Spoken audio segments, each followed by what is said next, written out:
So now I'd like to move back over to Mongolia, and that means that we're going to be speaking with Dr. Ganbat.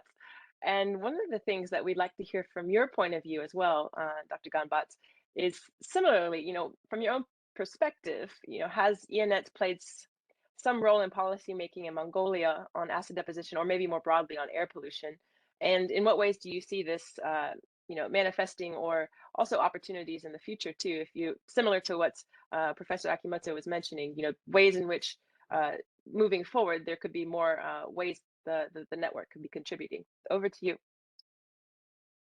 Okay, before answering the question, I would like to briefly mention what the policy documents we have and what we are going to achieve and what problem we are facing now in Mongolia. So we have several policy documents. These are National Program on Air and Environmental Pollution Reduction, Sustainable Development 2030, and the governmental goal.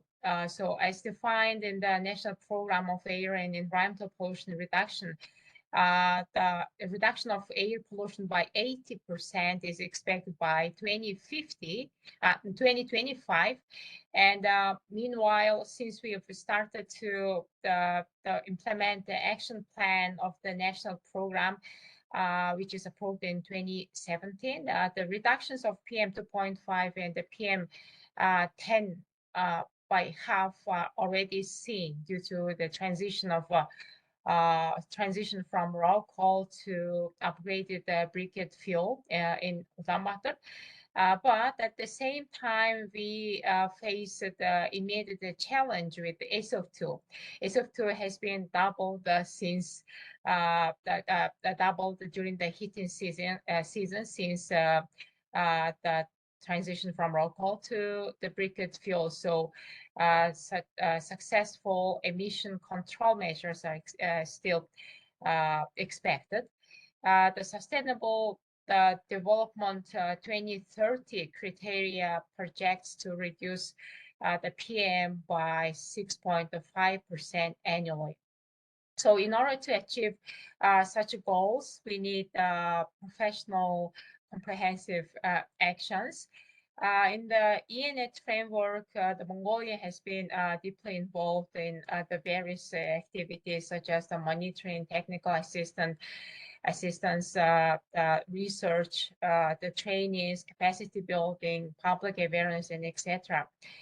So using the EANET monitoring site, which also belongs to the National Monitoring Network, the regular reports are published for policymakers and the public as well. Thus, the EANET monitoring information is a source of ongoing monitoring to provide the evidence-based information to support the implementation of the national the program on air and environmental pollution reduction in Mongolia, and also the development of a comprehensive air pollution reduction action plan in Ulaanbaatar particularly.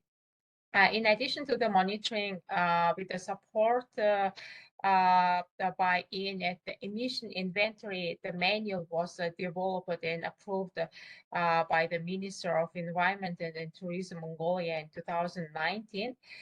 So this emission inventory manual is used to improve accuracy of emission, especially for the region with the much severe air pollution.